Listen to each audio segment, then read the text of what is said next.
নবীজি সাল্লাল্লাহু আলাইহি সাল্লাম বলেছেন, জিলহজের এই 10 দিন, পহেলা জিলহজ থেকে 10 জিলহজ পর্যন্ত, এই 10টা দিন নেক আমল করলে আল্লাহর কাছে এর মর্যাদা, মাহাত্ম্য, ফজিলত এত বেশি যে অন্য কোন সময়ের অন্য কোন আমলে আল্লাহ এত খুশি হন না বা আল্লাহর কাছে এত প্রিয় না। এই দশকের ভালো কাজ আল্লাহর কাছে যত বেশি প্রিয়।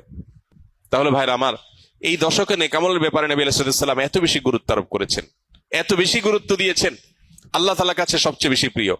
এই জন্য এই দশকে আমরা নেক আমল করার চেষ্টা করবো তো ইনশাআল্লাহ। এই দশক উপলক্ষে আমরা 10টি কাজ করব। নাম্বার 1, এই দশক উপলক্ষে সাধারণ যে নেকামল গুলো আছে, রুটিন যে ভালো কাজগুলো আছে, এগুলো বেশি বেশি করব। কারণ এই যে মাত্র যে হাদিসটা শুনলাম যে এই দশকের ভালো কাজ আল্লাহর কাছে সবচেয়ে বেশি প্রিয়, অতএব আল্লাহর কাছে যেহেতু সবচেয়ে বেশি প্রিয়, রমজানের পরে, রমজান তো মাস হিসাবে সবচেয়ে সেরা, দিন হিসাবে সবচেয়ে সেরা এই দশক, এই দশকের আমল যেহেতু আল্লাহর কাছে বেশি প্রিয়, অতএব এই দশকে যে কোনো ভালো কাজ, 5 ওয়াক্ত নামাজ পুরুষরা জামাতের সাথে তাকবীরুল্লাহর সাথে যতটা গুরুত্বের সাথে সম্ভব পড়বো, আর মহিলারা সময় মতো যথাসম্ভব উত্তম উপায়ে আমরা নামাজ পড়বো। এর বাইরে নফল নামাজগুলো পড়ার চেষ্টা করবো, ইশরাক তাহাজ্জুদের চেষ্টা করবো ইনশাআল্লাহ। যত নফল আমল করা যায়, ফরজ আমলগুলোর ইহতিমাম বা গুরুত্ব আরোপ করা যায় সেগুলো করব। 1, নেক আমল করা বেশি বেশি, কোরআন তেলাওয়াত, জিকির, আজকার সবগুলো। নাম্বার 2, যত রকম গুনাহ এবং পাপের কাজ আছে এগুলো সারা বছরই নিষিদ্ধ, হারাম। হারাম তো সারা বছরই হারাম।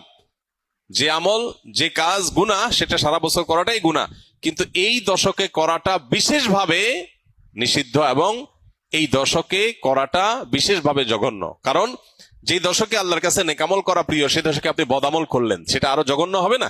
অতএব সেই দশকে আমরা গুনাহ থেকে, পাপের কাজ থেকে বেঁচে থাকার ব্যাপারে বিশেষভাবে যত্নশীল থাকবো ইনশাআল্লাহ। নাম্বার 3, বেশি বেশি আল্লাহর জিকির করা। কারণ আল্লাহ তাআলা সূরা হজের 28 নম্বর আয়াতে এই নির্দিষ্ট দিনগুলোতে আল্লাহ বেশি বেশি জিকির করতে নির্দেশ করেছেন। অতএব বেশি বেশি আল্লাহর জিকির, যত রকমের আল্লাহ জিকির হতে পারে, মুখের জিকির, অন্তরের জিকির, এই জিকিরগুলো বেশি বেশি করবো ইনশাআল্লাহ। নাম্বার 4, যাদের হজের তৌফিক হয়েছে তারা এই দশকে হজ করবেন, হজ শুরু করবেন 8 তারিখে। আর নাম্বার 5, যাদের কোরবানির তৌফিক আছে তারাও কোরবানি করবেন, কারণ মান ওয়াজাদা সাআতান লিআন ইউযাহি ওয়া লাম ইউযাহি ফালা ইয়াকরাবান্না মুসাল্লানা। যার কোরবানি করার সামর্থ্য আছে অথচ কোরবানি করলো না, নবী সাল্লাল্লাহু আলাইহি ওয়াসাল্লাম সতর্ক করেছেন, হাদিসের সতর্ক বাণী এসেছে, সেজন্য মুসলমানদের ঈদগাহে না আসে। এই জন্য কোরবানি করা এটা হলো 5ম আমল এই দশকের, যাদের তৌফিক আছে।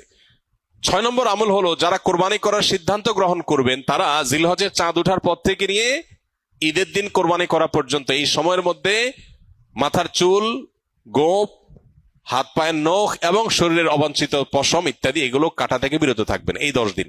যদিও এখানে কোরবানি যারা করার নিয়ত করেন নাই, সে মানুষগুলোর জন্য এই আমলের কথা অনেক উলামা ইকরাম বলেন এবং উভয়টার সপক্ষেই কম বেশি দলিল এবং যুক্তি আছে।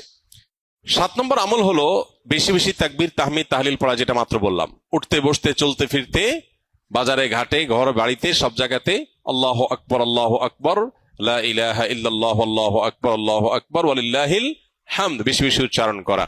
আমরা মোবাইলের ওই যে ওয়েলকাম টিউন হিসাবে তাকবীর কিভাবে সেট করা যায় সেটার জন্য আমরা প্ল্যান করতে পারি, প্রোগ্রাম করতে পারি, আর কতভাবে মানুষকে স্মরণ করানো যায় হালাল উপায়ে, বৈধ উপায়ে, সেটা আমরা চেষ্টা করতে পারি। তাহলে 7 নম্বর আমল হলো বেশি বেশি তাকবীর, তাহমিদ, তাহলিল পাঠ করা। এটা এই 10 দিন ধরে রাত দিন কোনো সংখ্যা ছাড়া যার যতটুকু তৌফিক হয়। 8 নম্বর আমল হলো এই তাকবীরটাই আইয়ামে তাশরিকে, অর্থাৎ জিলহজের 9 তারিখ বাদ ফজর থেকে নিয়ে জিলহজের 13 তারিখ আসর পর্যন্ত প্রত্যেক নামাজের পরে একবার করে পাঠ করা, নারী পুরুষ সবাই। এটা আবশ্যক, সবাইকে করতে হবে প্রত্যেক নামাজের পরে একবার করে। এটা হলো তাকবীরে মুকাইয়াদ বলে, নির্দিষ্ট তাকবীর এই দিনগুলোতে এই নামাজের পরে। আর প্রথমটা বললাম 7 নম্বর আমলটা হলো সাধারণ তাকবীর, তাকবীরে মুতলাক, অর্থাৎ এই দশক জুড়েই সবসময় বেশি বেশি তাকবীর পাঠ করা। তাহলে 8টা আমল পেয়ে গেলাম। 9 নম্বর আমল হলো জিলহজের 9 তারিখে রোজা রাখা। যারা আরাফায় যেতে পারেন নাই, বিশ্বজুড়ে যে মুসলমানরা আছেন তারা এই দিন রোজা রাখবেন। এই দিনে রোজা রাখলে কি লাভ হবে? নবী আলাইহিস সালাম বলেছেন, আহতাসিবু আল্লাহ আন ইউকাফিরাস সানাতাল্লাতী ক্বাবলাহু ওয়াল্লাতী বা'দাহু। অর্থাৎ জিলহজের 9 তারিখে আরাফাত দিনে রোজা রাখলে কেউ তার 1 বছর আগের আর বেঁচে থাকলে অগ্রিম 1 বছর পরের গুনাহ আল্লাহ মাফ করে দিবেন, অর্থাৎ সগীরা গুনাহগুলো আল্লাহ তাআলা মাফ করে দিবেন। এই জন্য এই আমলটা করার চেষ্টা করা। শুধু জিলহজের 9 তারিখই নয়, অনেক উলামা ইকরাম জিলহজের 1 থেকে 9 পর্যন্ত এই সবগুলো দিনকে রোজা রাখাটাকে মুস্তাহাব বলেছেন। আর 10 নম্বর আমল হলো ঈদের দিনে যে সুন্নাহগুলো আছে সেগুলো পালন করা। অতএব জিলহজের এই দশককে আমল এবং ইবাদত দিয়ে সাজাবার চেষ্টা করবো তো আমরা ইনশাআল্লাহ। বেশি বেশি তাকবীর, তাহলিল, তাহমিদ নিজেরা পড়বো, অন্যদেরকে উদ্বুদ্ধ করবো, চেষ্টা করা যাবে না ইনশাআল্লাহ। আল্লাহ রাব্বুল আলামিন আপনাকে, আমাকে, আমাদের সবাইকে আমলের তৌফিক দান করুন।